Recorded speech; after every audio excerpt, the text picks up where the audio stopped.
Hey, podcast listeners, welcome once again to Nonprofit Lowdown. Today, my guest is Jason Frazell. We're going to talk about listening and speaking with intent.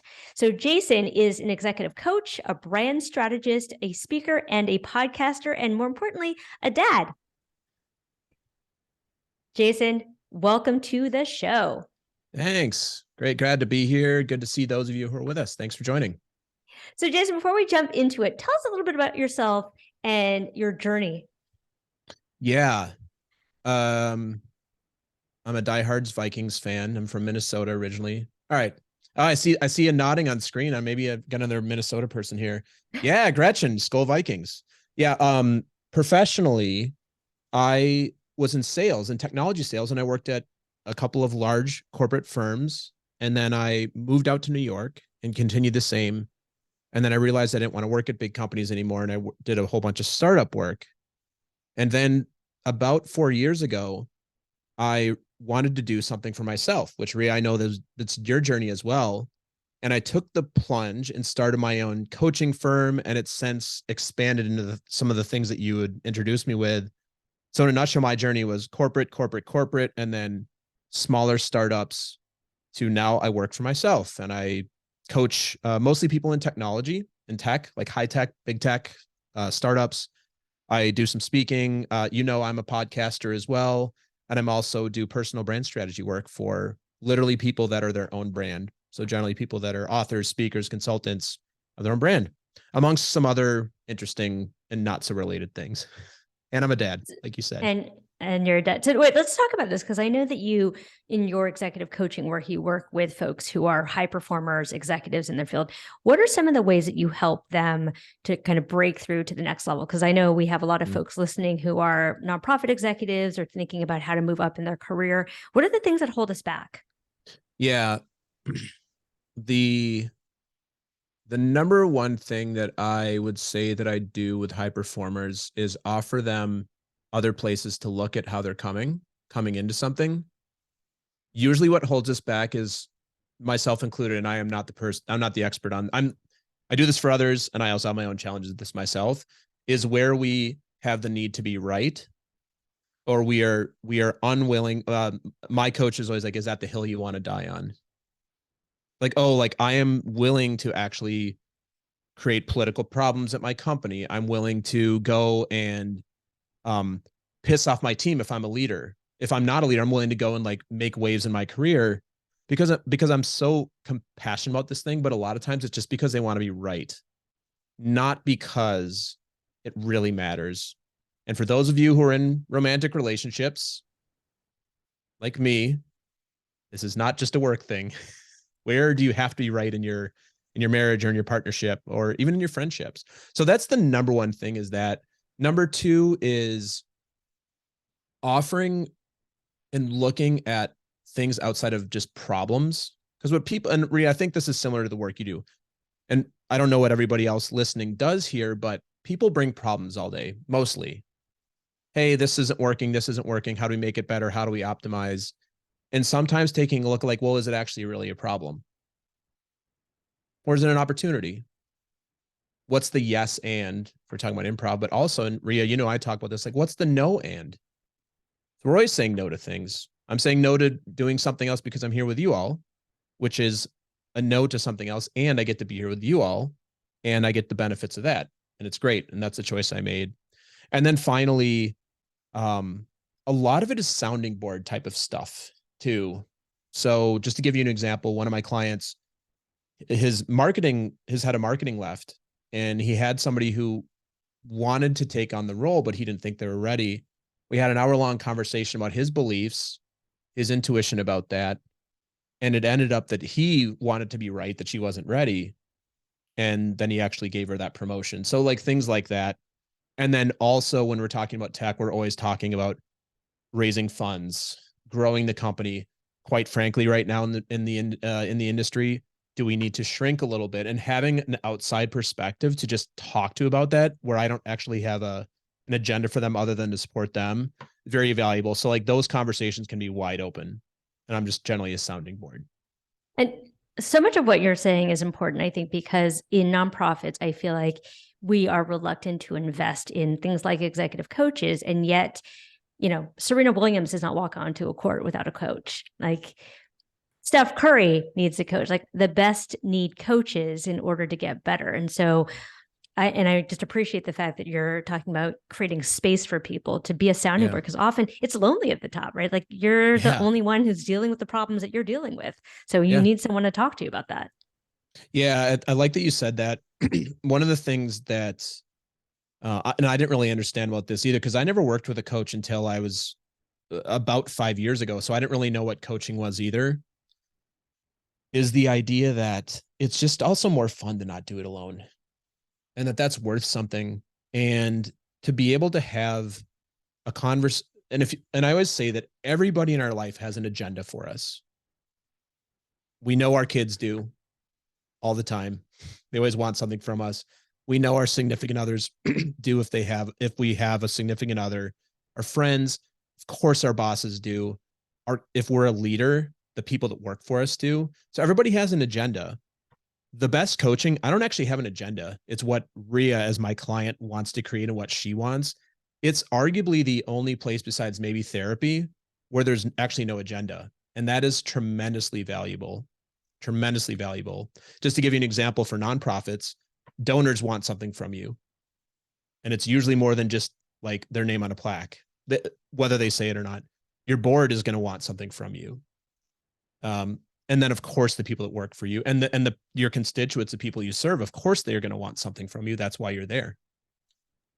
So you said something I'd love to dig into. You said beliefs.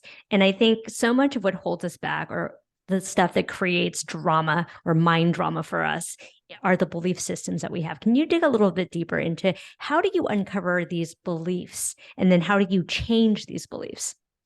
Yeah. So the way I look at coaching is, it's not my job to change your belief. It's my job to point out that you have a belief many times.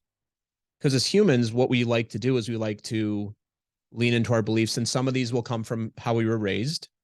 For those of us who grew up in some sort of spiritual or religious household, a lot of that comes from religion.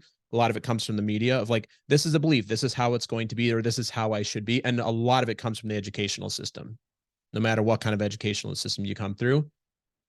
And great, nothing wrong with any of that. That's what gives us structure. That's what makes us, what I think, productive humans in the world.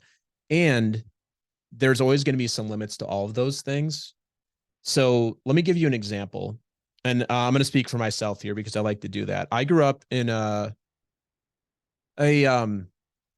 fairly religious home, I would say. Like not anything crazy, but like, like we had some beliefs.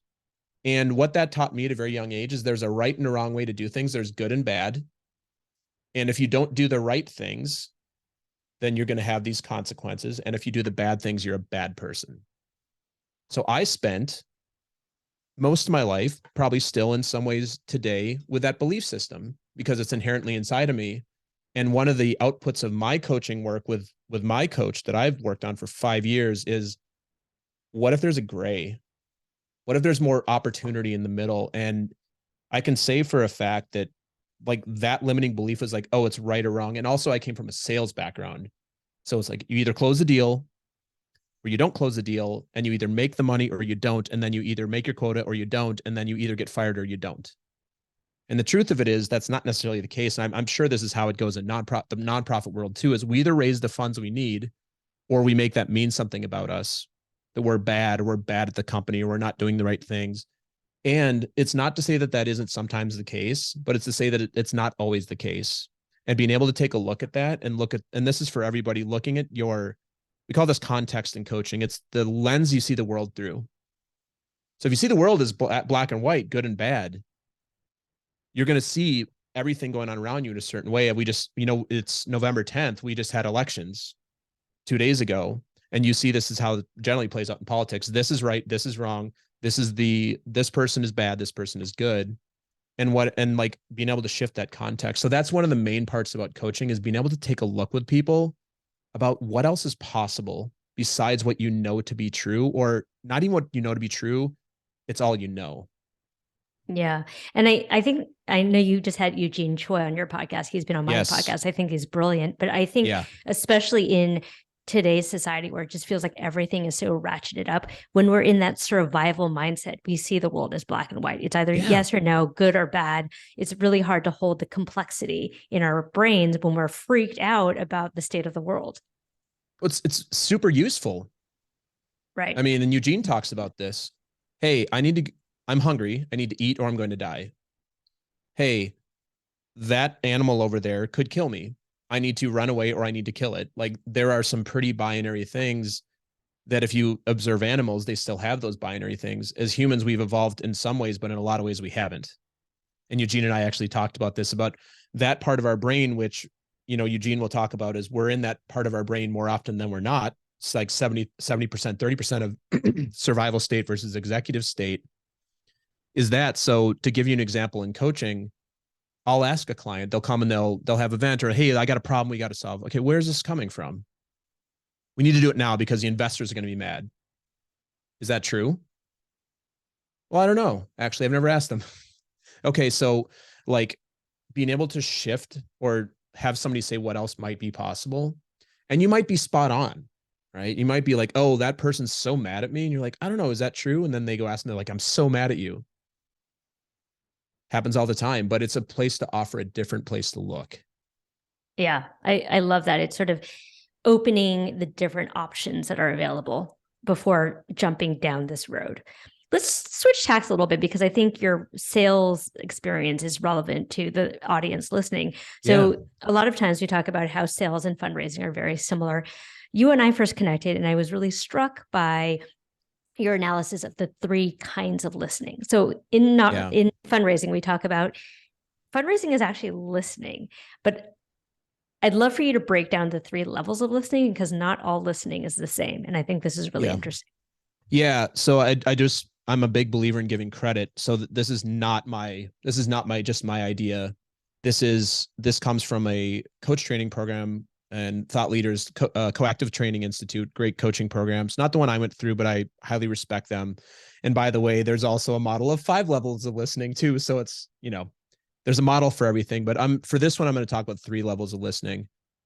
Level 1, you're listening for your own agenda, which is where most humans listen for most of the time. So I would assert that those that are live with us here and for the podcast, you're listening through your own agenda. What's valuable? What can I use? What can I tactically take away? And by the way, none of these levels are wrong. There's a tremendous amount of value in listening through that lens. Like what's valuable? Give you an example here. Well, an overarching example is listening through the lens of value. How is this valuable? How is this not valuable? This is how most people listen to most people. Oh, is this when Ria comes in and gives me a pitch on why I should work with her? Do I believe that she is going to provide enough value that I'm going to invest? Great, because that's easy for most people. And it removes the ability to see outside of like the value conversation because value is subjective. So now we're talking about sales, we're talking about fundraising. Value is subjective. So if you go, well, is it valuable enough? That's your own interpretation of the value. And that's great. And there's a lot of use to that. So number 1 is you're listening for your own agenda. What's in it for you? And so like people listen with all sorts of agendas. Let me give you a few. People can listen for, I'm right. I like to listen for that one. People can listen for, oh, I'm wrong. Some people have a pull towards like, oh, how can I be wrong?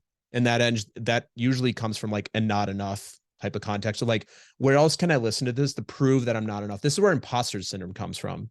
So if you have imposter syndrome, you know what that is, and you go into a room and you share some things and you're listening for like, do I not belong here? You're going to spot those places where you think you don't belong. Some people will listen for, how am I alone? Like, how am I not likable? How am I not agreeable?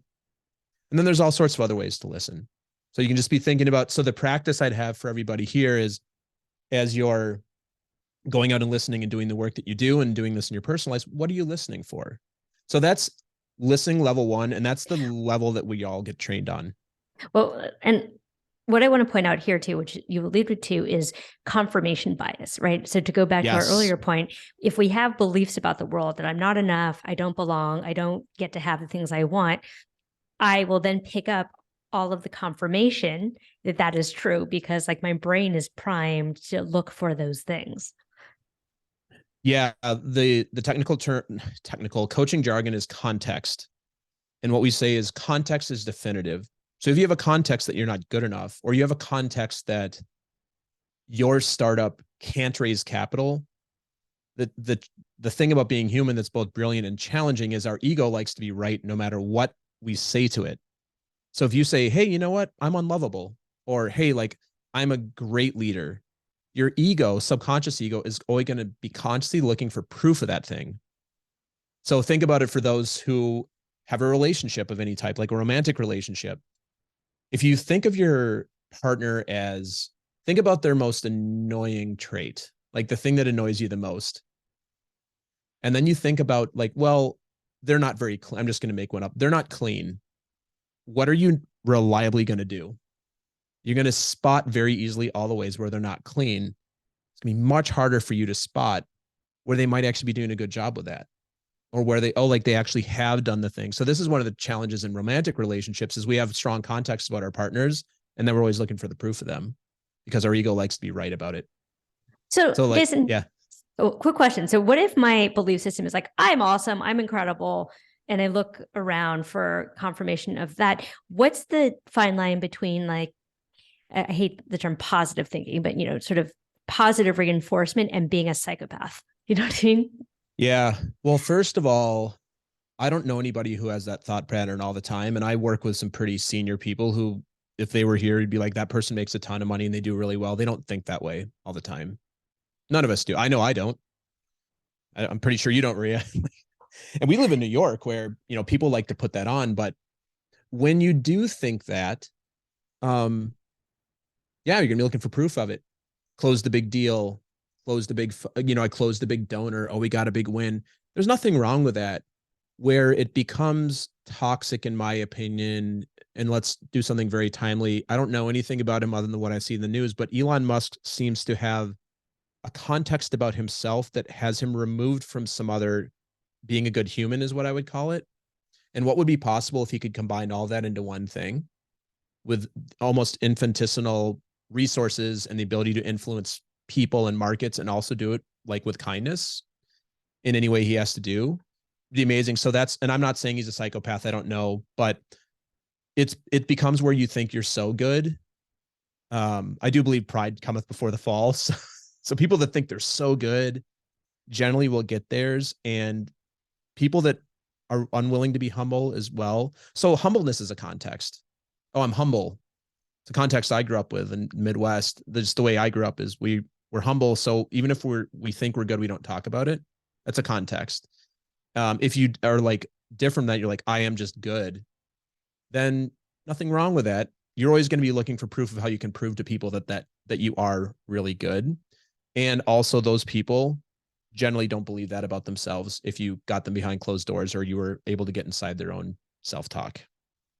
All right. And the other thing I just want to say about level one listening is it feels like that's kind of the transactional level, right? It's like Totally. I want this, I give you X, you give me Y, right? And that's it, it's Totally. a very superficial. So what's the next level of listening? Yeah. Next level of listening is listening through curiosity, through the context or the filter of curiosity. So let's take an example with you and I right here, right now on this podcast and on this webinar. Yeah. So the transactional level on listen me, oh, she wants me to answer a question for the audience, which is true. And by the way, these stack on top of each other, not mutually exclusive where you go, I'm only a level 2 listener now. Like that is that is a impossible thing to do. But the curiosity I have then is, what's the value for you all in my answer here? Like, and that's a curiosity I have for myself. Like curiously asking, we're going to talk about this too, is what do I want you all to know? And how much of it is it about me with my own agenda and what I actually believe to be true? So this is an example where level 2 listening also you can do with yourself. which I think we're gonna talk about this a little bit later. But for example, if you're talking about fundraising, you're talking to a big donor, and they're telling you all the reasons that they think you might be the right place for them to put their money. They're not telling you everything, almost 100% of the time. That the curiosity would be, oh, I'm telling you because it makes important. I care about this cause. Most people, not all, most people will go, oh, I'm so glad you care about this cause. When are we getting your check? What is it about this cause that you're so passionate about? Curiosity-based question. The other thing I'll say to everybody is one of the things I learned in coaching is you don't really ever ask why questions, because why generally implies some sort of judgment. Why are you doing this? Why are we on this podcast? Why are you all here today? What and how questions. What is it about this nonprofit that has you passionate? How would you like your money to make a difference? Like those are questions that don't have an lens of judgment. It's purely like a curiosity based question. And so, I think that I always like to have takeaways. My agenda from level 1 is I want you to have takeaways. So where can you get more curious about what's being said? And I know that's going to lead us to point number 3, but level 2 listening is from curiosity, doing your best to remove your agenda and just being present. This is also when, people are like, oh my gosh, she's such a good listener. It's usually because that person is listening from level 2, not level 1. And I just want to earmark here for those who are out there fundraising is it's often hard to get into level 2 or even level 3 listening when you feel the pressure of, I got to close a gift, right? So how do we manage the sort of anxiety that we might feel to get, really transactional because I have pressures to close a gift? Because it feels like level 2 and level 3 are really about letting a moment unfold. Yeah. Very challenging. Very challenging. When you are under, and let's talk about our friend Dr. Eugene again, when you're in survival state, which is we need this check to come in by the end of the month, or we can't make payroll, just using a random example here, you're going to be in survival state most likely because your brain actually believes that's surviving, like not dying in certain ways. So it's hard because level 1 is easy for all of us because we're trained in it. So you're going to naturally go there. So I don't have a good answer for you on the how-to because the how-to would be unique to each person in the way that they process. What I would say is meditation, getting present to what's true for you, breath work, like things that would calm you. And again, please check out Eugene. We're pushing him again, is not pushing him, we're promoting him. Is what are the things that get you present and into your executive state? Because in your executive state, you're going to realize we do need that check, but we're actually going to survive. And there's other opportunities and there's other things there. So I know for me, I find, especially in my sales career before I knew any of this lovely stuff, which would have been really helpful a few years ago, that at the end of the quarter, when your boss says, we need this to come in, you're in pure survival mode and you're going to be listening for how quickly can I close this deal? How quickly can I close this donor? What's the buying sign they're going to say? And unless the people listening here are just much more skilled at this than me, a yes isn't always a yes. And a yes in level 1 is usually going to feel like a yes. Oh my gosh, we got it. And then with no curiosity, you're like, oh, well, they're actually not the decision maker. Yeah. They now need to go talk to the board. I mean, I think anybody who's ever raised money either through sales or through nonprofit work will know a yes is not a yes when you're talking to people who have other decision makers and getting curious. Even the curiosity question, great. So who else in the organization is really passionate about this? Who else would we need to talk to?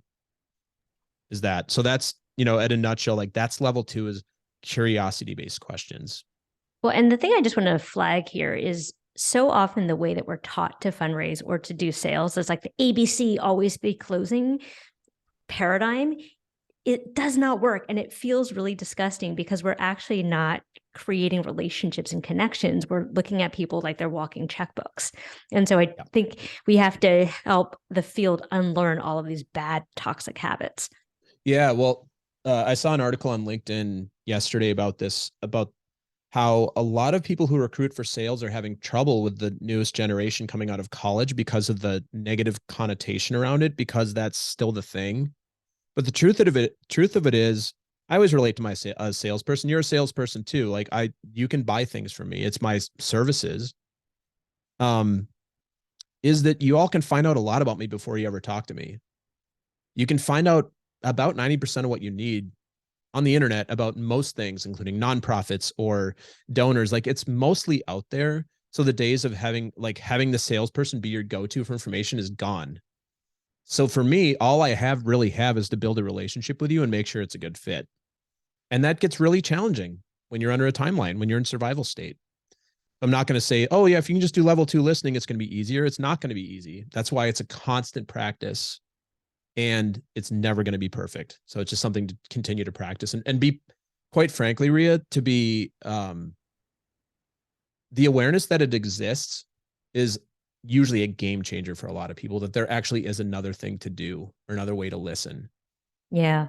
I mean, for anyone listening on the podcast, they know that I am on a single woman mission to ditch the pitch. I think we teach nonprofits that like you need a pitch and like the 5-second elevator pitch. And I have never raised money off the back of a pitch. There's no magical combination of words that I am going to say to get you to write a check, right? It's about relationship. It's about marrying the work that we're doing with who you believe you are in the world and the value and impact you want to have. And it's an invitation, right? It's a combining of resources, not like a extractive, like I do this, you do that. Yeah, like a transactional or scarcity mindset, scarcity context of, well, like if I give the money here, then I can't give here. Well, in a way that's true, but there's also other things to look at outside of that. Okay, so level 1 is listening with an agenda. Level 2 is listening with curiosity. What's the magical level 3? Yeah. Oh my gosh, it's so magical. It's actually not magical. It's just something that most people, I'm just going to speak for myself, that I wasn't really aware of, is listening to the way what we call this in coaching is listening to the whole of the client. How you would say this in the real world outside of jargon is paying attention to what's going on with a client's body language, their energy, and their space around them. So think about everybody listening. I want you to think about the time you had a sales call or a pitch, like you said, a pitch or a donor meeting, and you're with the person and it all sounded good, but there was something wacky with the energy. I would be shocked if everybody listening hasn't been there. Something wacky, or maybe it's frenetic, or maybe they're extra relaxed. Listening through that lens, and in coaching specifically, and this is really a coaching thing. If you were my client here, Ria, and I saw you really light up about something that we talked about, I would say, hey, it felt like you really lit up there. Is there anything to explore? The way you would do this in a sales context would be, hey, you seem really passionate. Like it lands for me like you're really passionate about this. Is there anything you'd like to tell me about that?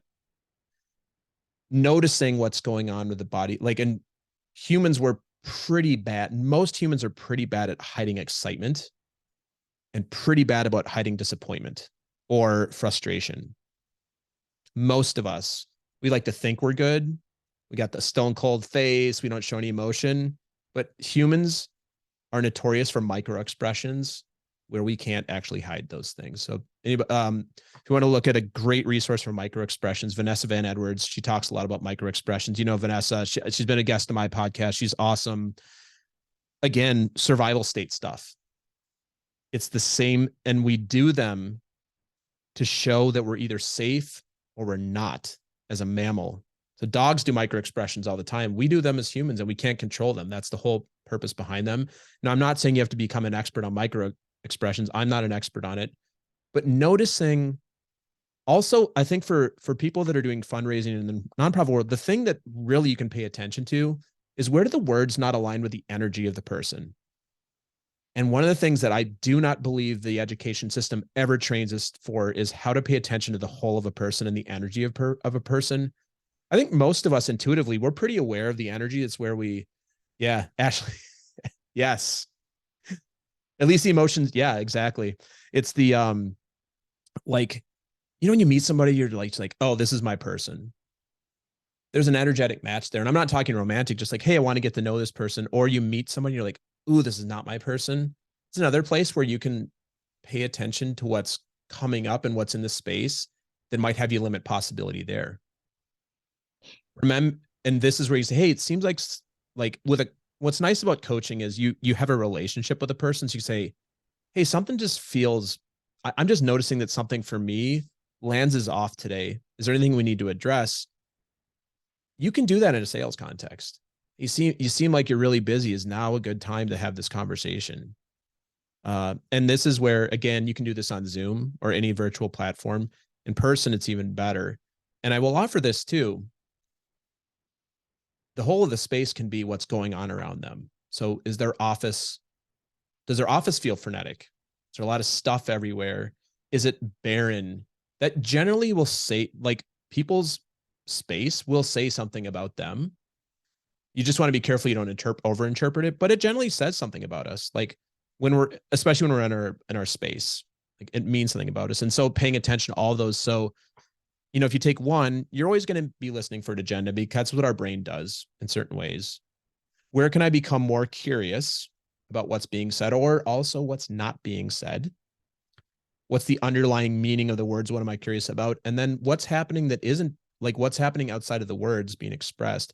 Combining those three allows you to go much deeper and build relationships with people and get to their truth much faster what I think is in a way that's it's ethical and actually in integrity, because you're actually meeting people where they're at, as opposed to, Ria, you said this, the idea of like sales, like here's all these techniques that you can do and psychological and make the pain so high that they have to do it. That can work, but what's likely to happen is they're likely to not be a donor for the next year or the year after if they don't feel that. Or in sales, they're likely to not rebuy from you. So in a long nutshell, it's a big nutshell. Those are the three levels of listening. Again, if you want to know more about that, it's the Coactive Training Institute. You can look that up. 3 levels of listening if you Google that. Jason, I love this so much because really at the end of the day, whether you're in sales or in fundraising or whatever you're doing, it's about trust building. And people will not trust you if they don't feel like you care about them, that you're noticing things about them, that you're listening to them, right? And so this brings me to my next question, which is, what is the acronym WAIT? WAIT. Yeah. Weight. So it's spelled just like the English word for weight, not the weight of your body, but the weight of like weight. And it stands for, and I'm going to use a word that I said don't use before. Why am I talking? Again, why am I talking? That's what it stands for. I didn't make it up. Again, I give my friend Christine credit for it, but it just really has always sat with me. And something you can ask yourself, especially if you want to practice level 2 listening. Because in level 1, listening and communicating, why we were talking is same reasons: to be right, to be wrong, to convince, to persuade, to push somebody away, to attract, all those things. Nothing wrong with any of those things done, with moderation. But this is one of the things that we learn in coach training, or we train new coaches on, is why are you sharing in the session? Are you sharing because you want the client to like you? Are you sharing because they want you to think you're brilliant? You're credible because you know what you're talking about. Do you want them to think that you're on their side? All good things. But in sales, the way this shows up is slimy salesperson. Persuasion turns into just annoyance of like those things. How this shows up is over explaining. I think most of us would probably at a client go, oh, this sounds really good. I think I've got what I need. No, but I got some more value for you. I need to tell you. The curious question there would be that excellent. So it sounds like you've got everything you need. Is there anything else that you think would be useful for you as you go and propose this to the board? But for level 1 listening, we're either going to accept the answer or we're going to more value, more value, more value. And I do a lot of coaching with salespeople. Young salespeople are notorious for providing so much value when the client doesn't actually want it, or they're already sold, or they're already a no. Well, that leads me to the next question, though, because I know when I'm training fundraisers, they overtalk. So they're in the ask, they're nervous. They talk too much about the thing. They talk too much about the organization. They've lost an opportunity to actually connect and ask good questions and get to that deeper level of understanding. What are some of the ways that we can train ourselves not to overtalk in an ask or in a sale? Number one, Ria, what would you like to get out of our time together today? Good How question. do pitch meetings usually go? Ria, today I've got a slide deck and I'm going to walk you through it and I'm going to tell you about our organization and all the things we do. Now you can actually have that question before the meeting and they might say, we want to see your pitch deck. Great. We're going to bring our pitch deck. So number one is always put it to the client or the potential client, the prospect, the donor, around what they would like to get out of it. Number two, if you're doing a pitch and you're using slides specifically, if you want to build a relationship, you're not going to build relationships through reading stats and figures on slides. So I always look to what can the client already know, or what can they read, or what can you send them ahead of time that then you can provide them context for that they could not get context around otherwise. Same with sales, bits and bytes, speeds and feeds. Oh, let me tell you how the software works and how it does this. Most buyers can read that stuff. So that's another way to do it. And checking in. And checking in doesn't necessarily just mean, hey, do you have any questions?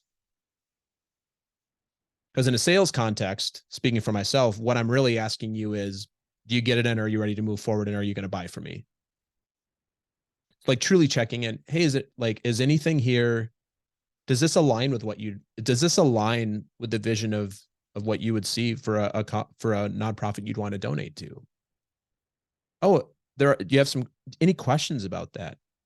Like, is anything not clear here? Like, or what do you think of our mission? How many times do you ask a client what they actually think of what you're selling? And in this case, selling or donating to, like actually ask them what they think. That's not about, would you like to invest or would you like to buy? Or like, actually, what do you think? Not often. I know in my sales career, I'd be like, so what do you really think about the product? And I'd be like, oh, so do you think it's a good thing for you to buy? Because that's how we're trained. Yeah. Right. So it's like, give it back to the client or potential client and just check in with them around how things are going. Like what questions, like what do they need? And then practice your level 2 and level 3 listening about what's not being said, because there's always things that aren't being said in any sort of sales relationship. Yeah, I really coach the people I train around this to think about 75% them talking, 25% you talking. And I often talk about thinking about it like a date. Like you wouldn't go on a first date with a pitch deck and my resume and, oh, I went to this school and this is my GPA. Well, you probably wouldn't get a second date, right? But if you actually approach it like, hey, this is a moment that we can get to know each other. Do we like each other? Do we want to do business together? Do we? Yeah. Is my view of the world aligned with your view of the world?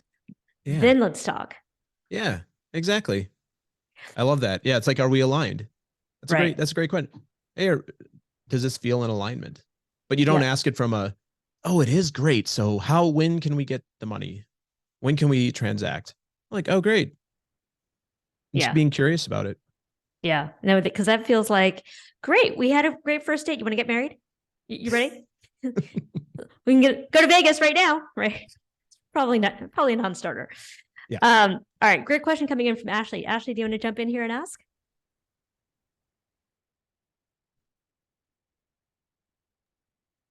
Or I can ask for you, Ashley. You with us? Oh, sorry, I am. I'm just, it's always getting off Zoom or getting off mute. Apologies. No worries. No worries. Well, I was just saying, or thinking that I know I wear my emotions on my face. And how much, I guess, are the people that we're meeting with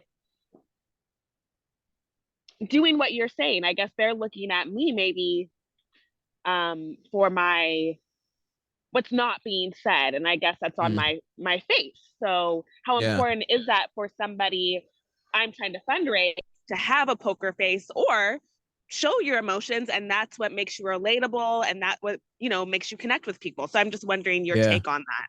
Yeah. Thanks, Ashley. It's a great question. Are you a passionate person? I'm sorry, say again. Would you consider yourself a passionate person? When I'm talking about what I'm doing, this particular nonprofit, yes, I'm very passionate about it. Yeah, I can already tell by the way you answer the question. It's great.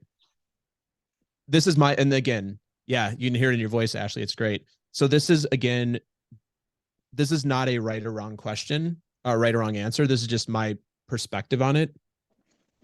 You should bring as much passion as you want to the things that you're actually passionate about. And one of the things I know about people in nonprofit is they're generally quite passionate about what they're talking about, which makes people that work in nonprofit amazing. Because not all people in corporate are passionate about it. Like, you're actually doing good in the world in some way, shape, or like some corporations do that. So I would encourage you to keep that authentic passion. So the question about the poker face is, people are going to hear it in your voice, and they're going to, like, Rhea and I like heard it just from your question, even when you were on mute. Like, we heard it in your voice. So there's going to be no surprise there.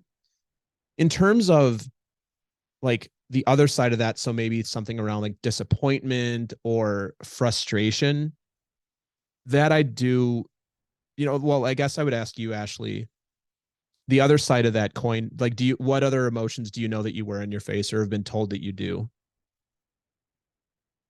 Oh, connections. Okay. Yeah. Let me, I'll just assume that you've either received feedback or this to be true, that also you can't hide disappointment very well, or frustration, or something like anger or sadness. You just want to be present to what you want the client or the person to know.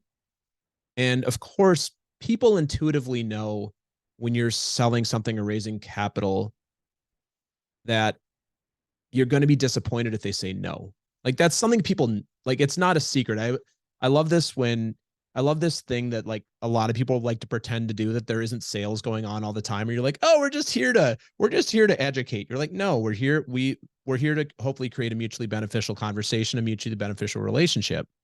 So, for everybody listening here, I would just say that's a personal choice on the negatives. Like, not even negative. Those aren't negative emotions. They're just emotions. Passion is contagious for almost all of us. It is something that as humans, Ashley, you're back. That is, so Ashley, what I was saying is, keep the passion. If there's like a frustration or sadness or something on the other side that you've been told, like, oh, I can tell when you're disappointed, that's a personal choice. People are also going to know when you're disappointed, usually in the messaging. They're going to know. If you're fundraising and you get a no, people are going to know that's not what you want to hear. So I get that. That's a personal choice, what I would say. But I personally love to buy from people that are passionate about what they do. And I like to talk to people that are passionate about what they do. Well, and I think the other piece too, Jason, is that people can sniff out phoniness a mile away. People want to deal with authenticity. And so if it's coming off as authentic, that like, hey, I am disappointed. I mean, I would think about how you're messaging that, but like, you're also human, and people are going to appreciate that you're human. So I think we have time for one last question. I've been asking a lot of my guests this, and Jason, this is very similar to the question you asked me in your podcast an hour ago. If you had a metaphorical billboard to communicate anything to the world, what would be on your billboard? Possibility exists outside of what you know. Or what? Oh, Possibility exists outside what you believe you know. I love that. I love that. You're not always right. And anyone who's been married knows this. Well, most people. I haven't quite figured this out yet, but I'm sure your wife has told you many times. Jason, where can folks connect with you on the interwebs? On the interwebs, yeah, you can just go to my website. Just my name's jasonfrazell.com. From there, you can please connect with me on Instagram, Facebook. I'm a podcaster, all that good stuff. But yeah, my website's just the easiest place to go and hang out and get to know a little bit more about me. Awesome. We will make sure to have all of your info in the show notes, including your podcast, talking to cool people that I was just on an hour ago. So, And if Rhea can be on it, we know anybody can be on it. I mean, not my dog. My dog is a terrible conversationalist. Her dog is a terrible conversationalist, but very sweet. Very sweet. Very sweet. All right. Thanks so much, everyone. Jason, this is awesome. Appreciate you. Yeah. Thanks to everybody joining us live today and everybody listening. Thanks for listening. Take care, everybody. Take care. Have a good day.